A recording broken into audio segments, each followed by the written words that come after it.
সবচাইতে ভয়ঙ্কর অভিজ্ঞতা, কোন প্রাণীর জন্য সর্বোচ্চ এবং সবচাইতে ভয়ঙ্কর অভিজ্ঞতা হচ্ছে মৃত্যু। এবং এত ভয়ঙ্কর অভিজ্ঞতা, এই অভিজ্ঞতাটা কারো কাছে শেয়ার করে যাওয়া যায় না। মরার সময় কেউ বলে যেতে পারছিল আমার মরতে এমন লাগছে, কইতে পারছে? কেমন লাগছে বলতে পারে? বলা যায় না। তার আগেই চলে যেতে হয় শৈশব, কৈশোর, যৌবন, বার্ধক্য, প্রৌঢ়ত্ব, হ্যাঁ, বয়সের ছাপ, কালো চুল দাড়ি সাদা হয়ে যাওয়া, দাড়ি চুলের শুভ্রতা, দুর্বলতা। This is the circle of life. ছোট্ট ছিলাম, বড় হলাম, সিঙ্গেল ছিলাম, ডবল হলাম, তারপরে বাবা হলাম, তারপরে শ্বশুর হলাম, তারপরে নানা হলাম, তারপরে চলে যেতে হবে। This is the circle of life.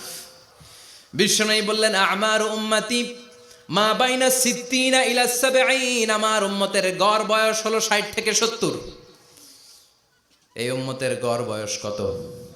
60 থেকে 70। ওয়া আকাল্লুহুম মাইয়াজুজু জালিক, অল্প কিছু মানুষ আছে যারা 70-এর বেশি হায়াত পায়। এখানে 70-এর বেশি আছেন কারা? হাত তোলেন দেখি তো। কয়জন? একজন, দুইজন, তিনজন। মাশাআল্লাহ, আল্লাহ আরো হায়াত দেখ, আল্লাহ এদেরকে আরো হায়াত দারাজ করুক। চিল্লায় বলেন আমিন।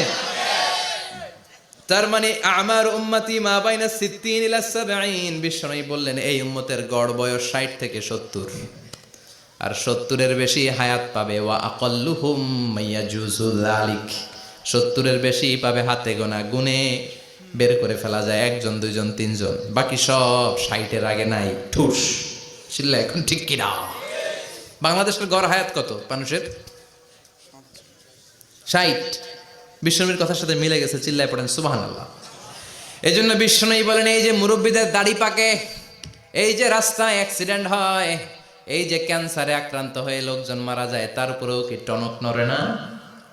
এরপরেও কি বিবেকে ধরে না যে তোমাকে চলে যেতে হবে?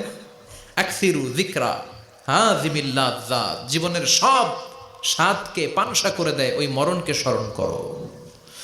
মরণকে স্মরণ করলে জাহান্নাম বরণ করা লাগে না। চিল্লায় বলেন ঠিক কিনা? আবার আল্লাহ বললেন গোলাম, স্পেশাল একজন ফেরেশতা আমি মরণের জন্য সিলেক্ট করলাম, নাম মালাকুল মাউত। তাকে আমরা আজরাইল বলে চিনি। এই মালাকুল মাউত তার বাহিনী নিয়ে নির্ধারিত টাইমে গোটা বিশ্বের সব মানুষের রূহ কবজ করে। অন টাইম নাকি দেরি করে? মালাকুল মাউত আগেও আসে না, পরেও আসে না। সুবহানাল্লাহ পড়েন। সাইয়েদনা সুলাইমান আলাইহিস সালামের জামানাতে ওনার এক ওয়াজির ছিল, মন্ত্রী। ওই মন্ত্রীকে নিয়ে উনি বৈঠক করতেন। ওনার সময় উনি মালাকুল মাউতের সাথে বৈঠক করতেন। শুনতেছেন? আপনাদের মনোযোগ আছে তো? উনি বৈঠকে বসেছেন, মালাকুল মাউতও বসা, ওয়াজিরও বসা। হঠাৎ মালাকুল মাউত ওয়াজিরের দিকে বড় বড় চোখ করে তাকাচ্ছে। বড় বড় চোখ করে তাকানোতে ওয়াজির ভয় পেয়েছে।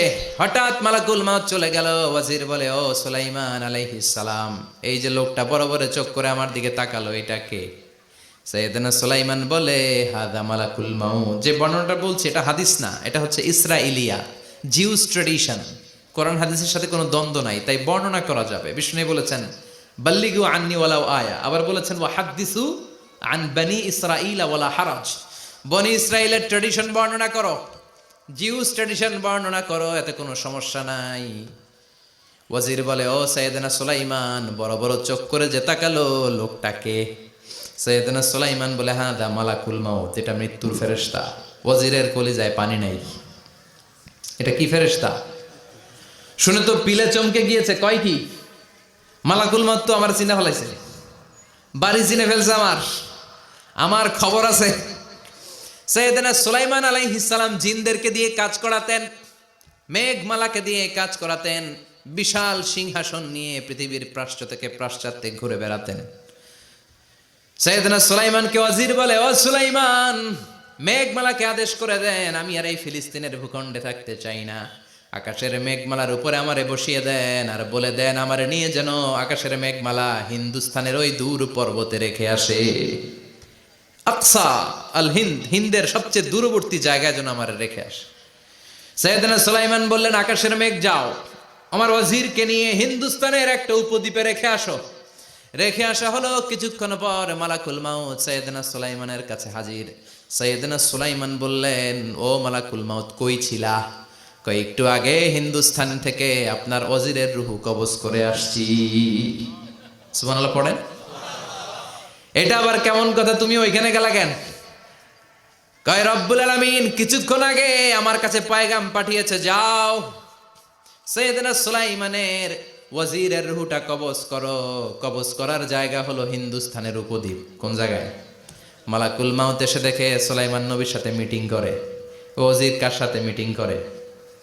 সুলাইমান নবীর সাথে। কিন্তু ফরমানে লেখা রুহু কবজ করতে হবে কোথায়? হিন্দুস্তানে। সুবহানাল্লাহ কইবেন না? এই জন্য বড় বড় চোখ করে আমি তাকিয়েছি আর মনে মনে ভাবলাম টাইম তো নাই, কারণ মৃত্যু তো অন টাইমে হতে হয়, এখনই ওর রুহু কবজ করতে হবে। কেমন করে ওইখানে যাবে আমি জানি না, আমি আগে চলে যাই। মালাকুল মাউত চলে গেল, যে দেখে ওই জায়গায় ওয়াজিরও হাজির। সাথে সাথে রুহু কবজ করে আল্লাহর কাছে চলে গিয়েছে। পড়েন সুবহানাল্লাহ।